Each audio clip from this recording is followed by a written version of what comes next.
যে আয়নাঘরের যারা তৈরি করেছে, আয়নাঘর যারা ইস্টাবলিশ করেছে, ব্যারিস্টার আরমান, তারপরে আমান আজমি সাহেবদের মতো লোকদের জীবন থেকে 10টা বছর, 11টা বছর, 8টা বছর যারা নষ্ট করেছে, এরকম হয়তো বা শত শত মানুষ আছে যাদের জীবন থেকে আপনার সময় নষ্ট করেছে, অর্থ নষ্ট করেছে, তাদের পরিবারটাকে শেষ করে দিয়েছে, ধ্বংস করে দিয়েছে। আল্লাহর আদালতে কিন্তু অবশ্যই দাঁড়াইতে হবে। আমি প্রায় মাহফিলে একটা কথা বলে থাকি যে দুইটা পাপ আল্লাহ মাফ করবেন না, একটা হচ্ছে শিরকের গুনাহ আর একটা হচ্ছে বান্দার হক নষ্ট করার গুনাহ। এই যে ব্যারিস্টার আরমান 8টা বছর এই আয়না ঘরে, আমান আজমি 10টা বছর আয়না ঘরে, তাদের স্ত্রীদের কান্না, চোখের উত্তপ্ত পানি, বাচ্চাদের আব্বু আব্বু বলে ডাক, কত রাত তারা নির্ঘুম কাটিয়েছে, জানে না তারা জীবিত আছে নাকি মারা গিয়েছে, কেউ জানে না। কি এক অনিশ্চয়তার মধ্যে এই মানুষগুলো তাদের দিনাতিপাত করেছে। আপনি কি মনে করছেন এমনি এমনি আল্লাহ ছেড়ে দিবে? পারবেন? এই যে আয়না ঘরে তাদের 10টা বছর নষ্ট করেছেন, শত শত রাত তারা নির্ঘুম কাটিয়েছে, এই রাতগুলো ফিরিয়ে দিতে পারবেন? এই 10টা বছরের সময়ের মূল্য তাদেরকে পরিশোধ করতে পারবেন? এই বাচ্চাদের কান্নার হিসাব তাদেরকে বুঝিয়ে দিতে, কান্নার যেই চোখ দিয়ে উত্তপ্ত পানি বের হয়েছে, তপ্ত নিঃশ্বাস যে বের হয়েছে, এগুলোকে আপনারা কি ফিরিয়ে দিতে পারবেন? এগুলোর মূল্য পরিশোধ করতে পারবেন? পারবেন না। তো যারা এই কাজগুলো করেছে, এটার সাথে যারা জড়িত ছিল, যারা এই আয়নাঘরের উৎপত্তি করেছে, আয়নাঘর যারা নির্মাণ করেছে, এখানে যাদেরকে সম্পৃক্ত করেছে, প্রত্যেকটা মানুষকে আল্লাহর আদালতে দাঁড়াইতে হবে। প্রত্যেকটা মানুষকে আল্লাহর আদালতে দাঁড়াইতে হবে। কেন? এরা বান্দার হক নষ্ট করেছে। 10টা বছর যে মানুষটাকে এখানে আপনারা বন্দি করে রেখেছিলেন, কি পরিস্থিতিতে ছিল এই মানুষগুলো? প্রতিটা রাত কিভাবে কেটেছে? ভাই, হাতটা জোর করে বলি, এই ধরনের কোনো পাপের সাথে জড়িত হয়েন না। এই ধরনের কোনো পাপের সাথে জড়িত হয়েন না। কয়দিনের জিন্দেগি? 10টা বছর আজকে আপনি তাকে কাঁদাচ্ছেন, কালকে আল্লাহ আপনাকে কাঁদাবে। আরে এই দুনিয়ার আয়নাঘরে তো ছোট্ট একটা জানালা ছিল, কিন্তু আখিরাতের আয়নাঘর, দুনিয়ার আয়নাঘরে পানি পাওয়া যেত, দুনিয়ার আয়নাঘরে কষ্ট হয়েছে, কিন্তু নিঃশ্বাস নেওয়ার মতো একটু সুযোগ ছিল।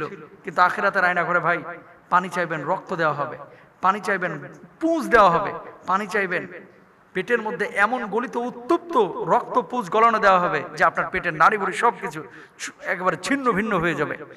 দুনিয়ার জিন্দেগিতে এই ধরনের কোনো পাপের সাথে আপনারা জড়িত হয়েন না। এই তাহলে হুজুর যারা আয়নাঘর ইস্টাবলিশ করেছিল, যে জালেমগুলো, এরা কি মাপ পেয়ে যাবে হজ করলে অথবা ভালো কোনো কাজ করলে? না, মাপ পাবে না। কারণ বান্দার হক নষ্ট করেছে।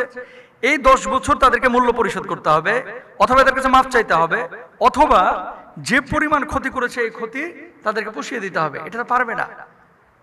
এটা যেহেতু পারবে না, সেহেতু আল্লাহর কাছ থেকে তারা মাফও পাবে না। কিয়ামতের ময়দানে এই দুইটা পাপ আল্লাহ মাফ করবে না। একটা হচ্ছে বান্দার হক নষ্ট করা, আর একটা হচ্ছে শিরিক করা। এরপর আসেন ব্যারিস্টার এই যে আরমানের স্ত্রী, 7 বছর তিনি বিয়ে করেন নাই, স্বামীর জন্য অপেক্ষা করেছেন। এখনকার মেয়েরা তো 2 বছরে কেউ অপেক্ষা করতে চায় না, 2 বছরও অপেক্ষা করতে চায় না, 1 বছর অপেক্ষা করতে চায় না। স্বামীর সাথে বনিবনা না হলে তারপর অন্য জায়গায় বিয়ে শাদীতে বসে যায় অনেকে। আলহামদুলিল্লাহ, তাদের পারিবারিক যেই বন্ডিংটা, এটা সত্যিই প্রশংসার দাবি রাখে। অন্যের হক কেউ যদি নষ্ট করে, আল্লাহ সুবহানাহু ওয়া তাআলা কি বলছে খেয়াল করেন? ওয়ালা তাকুলু আমওয়ালাকুম বাইনাকুম বিল বাতিল। এরপর আল্লাহ সুবহানাহু ওয়া তাআলা আরো কি বলছে খেয়াল করেন? ইন্নাল্লাহা ইয়া'মুরুকুম আন তুআদ্দুল আমানাতি ইলা আহলিহা। আমানত, এটা যে হকদার তার কাছে পৌঁছে দিতে আল্লাহ বলেছেন।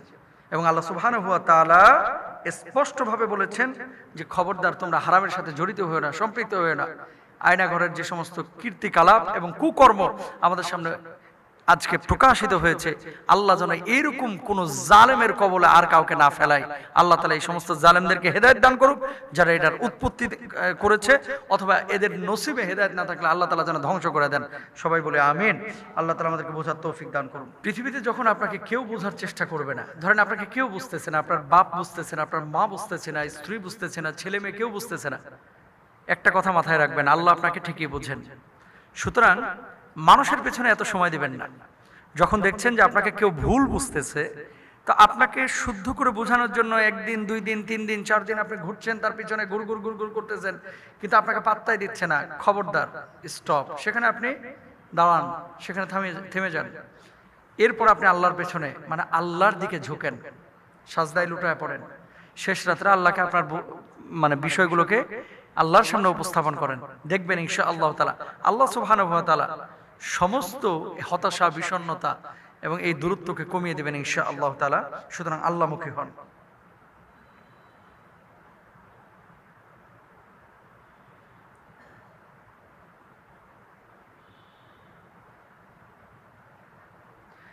মানুষ কখনো কখনো আপনাকে দূরে সরিয়ে দেবে, খেয়াল করেন। কখনো কখনো আপনার সাথে সম্পর্ক ছিন্ন করবে, এবং কাছের মানুষ যখন সম্পর্ক ছিন্ন করে অনেকে মনে করে যে হয়তোবা আমি শেষ, আর উঠে দাঁড়াতে পারবো না, আর উঠে দাঁড়াতে পারবো না। আর বিপদে আপনার থেকে মানুষ সরবে, এটাই তো স্বাভাবিক নিয়ম। সূর্যটা মাথার উপর থেকে যখন চলে যায়, ছায়াটা কিন্তু সাথে নিয়ে চলে যায়। বৃষ্টি যখন আসে, ছাতাটাকে আপনি মূল্যায়ন করেন, তাই না? বৃষ্টি যখন চলে যায়, ছাতাটার প্রয়োজন শেষ, এটাকে আপনি বেলকুনিতে ফেলায় রেখে দেন, ধুল আর আস্তরে মোটা হয়ে যায়। এই দুনিয়ার জিন্দেগিতে প্রত্যেকটা মানুষ আপনাকে ভালোবাসে, প্রত্যেকটা মানুষ। কিছু মানুষ আছে ভালোবাসা আল্লাহর জন্য, এটা নিঃস্বার্থ। যেমন আমরা বিদেশে যাই, অনেক প্রবাসী ভালোবাসে, নিঃস্বার্থ। আর কিছু মানুষ আছে আপনাকে ভালোবাসে স্বার্থের জন্য। তো স্বার্থ যেখানে নাই, আপনাকে কেন ভালোবাসবে? সুতরাং আমাদের আকাঙ্ক্ষা এবং চাওয়া পাওয়ার হিসাবটা মানুষের থেকে না, হবে আল্লাহর কাছ থেকে। এবং মানুষকে আমরা ভালোবাসবো আল্লাহর জন্য, মানুষের কাছে কোনো কিছু পাওয়ার জন্য না। আল্লাহ আমাদেরকে বোঝার তৌফিক দান করুন। দুনিয়াতে কোনো মানুষের কাছে বারবার কোনো জিনিস যদি চান, তাহলে সে মানুষটা বিরক্ত হয়।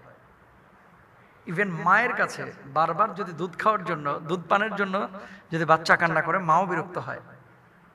আল্লাহ সুবহানাহু ওয়া তাআলা এমন এক সত্তা, এমন এক ইলাহ, এমন এক প্রভু, এমন এক রব, যে আল্লাহ সুবহানাহু ওয়া তাআলা তার কাছে কোনো কিছু না চাইলে আল্লাহ রাগান্বিত হন। সুতরাং আমাদের সমস্ত চাওয়াগুলো আল্লাহর কাছে আমরা পেশ করি। আল্লাহ যদি চাওয়া পূর্ণ করেন, কবুল করেন, তাহলে দেখবেন পৃথিবীতে শূন্যতা বলতে কোনো কিছুই থাকবে না, সব কিছু পূর্ণতা পেয়ে যাবে ইনশাআল্লাহ।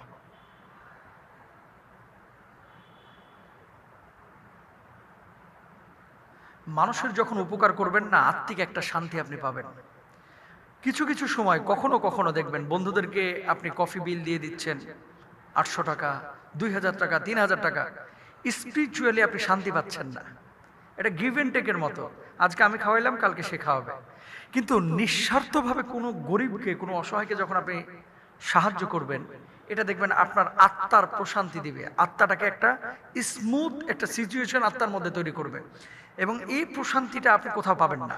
অনেকে বলে না যে শান্তি পাচ্ছি না, খাচ্ছি, দাচ্ছি, ঘুরছি, চারিদিকে কেমন যেন একটা হতাশা কাজ করতেছে। আপনাদেরকে বলে দুটো কাজ করবেন, কোরআন তেলাওয়াত করেন আর মানুষকে সদাকা করেন, মানুষের জন্য কিছু কাজ করেন, শান্তি অটোমেটিক পাবেন ইনশাআল্লাহ তাআলা। এটা পরীক্ষিত একটি আমল।